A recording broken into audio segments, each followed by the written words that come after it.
करना, डायरी कैसे करते हैं, और बोर्ड में कुछ भी तरह की इमरजेंसी हो, जैसे मेडिकल इमरजेंसी, बोलना चाहती हूँ सर कि हमने भारत की झंडा पॉइंट नीमो पर लहराया सर। पॉइंट नीमो दुनिया के बाहर से सबसे फास्ट कोई इंसान है तो वो इंटरनेशनल स्पेस स्टेशन में है, और वहाँ पे एक सेलपोर्ट में पहुँचने वाला पहला भारतीय और पहला एशियन और दुनिया के पहला इंसान हम बने, और ये हमारे लिए गर्व की बात है सर।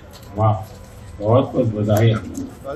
दुनिया का सर्कमनेविगेशन जो किया है उनका नंबर माउंट एवरेस्ट पहुंचने वाला के नंबर से बहुत कम है, और एक्चुअली सेलबोट से अकेले जो सर्कमनेविगेशन करते हैं उनके नंबर स्पेस मैनेज किया इसको। जी सर, ऐसे यात्रा के लिए हम दोनों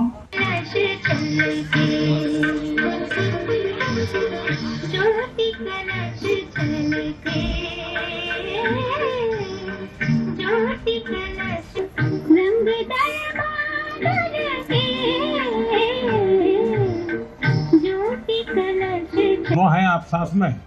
जी सर, दोनों है। चलिए, आप दोनों को नमस्कारम और वणक्कम। वणक्कम सर। नमस्कारम सर। सुनना चाहते हैं आप दोनों के बारे में, आप जरा बताइए। सर, मैं लेफ्टिनेंट कमांडर दिलना हूँ और मैं इंडियन नेवी में लॉजिस्टिक्स कैडर से हूँ सर। मैं नेवी में 2014 में कमीशन हुई थी सर, और मैं केरला में कोझिकोड से हूँ सर। मेरा फादर आर्मी में थे, सेक्शन काडर में ज्वाइन किया है, और मेरे फादर तमिलनाडु से हैं और मेरे मदर पौंडीचेरी से है। मेरे फादर एयरफोर्स में थे सर। मैं के लिए सिर्फ दोनों था बोट पे, और हम बोट रिपेयर थे, engine mechanic, medical assistant, cleaner, diver, navigator, और सब कुछ एक साथ बनना पड़ता था। और ये और वीकनेस कैसे भी हमारे बोट पर एक इक्विपमेंट भी कभी फेल नहीं हुआ। वो एक में 5 मीटर, तो कभी कभी कुछ लहरें आती थी जो 3 स्टोरी बिल्डिंग से भी बड़ी थी सर, और हमने बहुत ज्यादा गर्मी और बहुत ज्यादा सर्दी दोनों फेस किया है हमारे जर्नी में। अंटार्कटिका में सर जब हम सेल कर रहे थे, हमारा टेम्परेचर, और साउथ अफ्रीका से हर जगह पे एवरेज कितना समय रुकना होता था? Thank you sir. हमने 14 डेज स्टे किया सर, एक जगह पे 14। Correct sir. और सर देखिए सर, वो भी बहुत एक्टिव और बहुत कॉन्फिडेंस के साथ भारत का नाम रोशन कर रहे हैं, और हमको ऐसे लगा कि हम हमेशा ये ऐसे सब चीज होता है सर, हमें बहुत गर्व होता था। और जब न्यूजीलैंड में गए तब माओरी लोगों ने हमें स्वागत किया और हमारा भारतीय कल्चर के लिए बहुत रेस्पेक्ट दिखाया सर।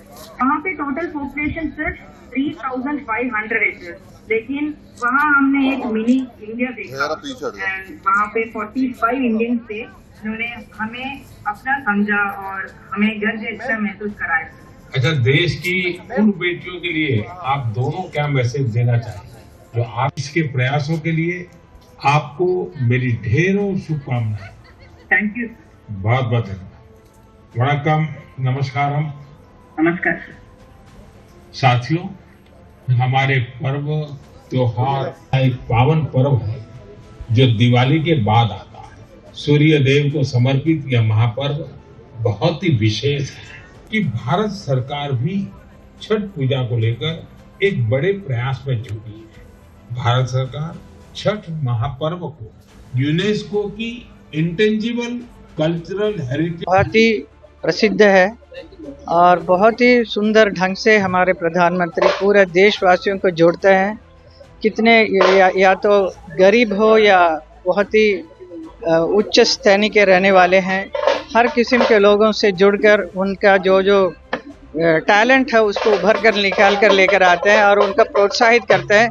अभी आज हमको देखने को मिला इंडियन नेवी में जो महिलाएं जो काम करती हैं, इतना बढ़िया काम करती हैं, जो पुरुष के समान रहकर वो किसी से कम नहीं है, ये उन्होंने साबित किया।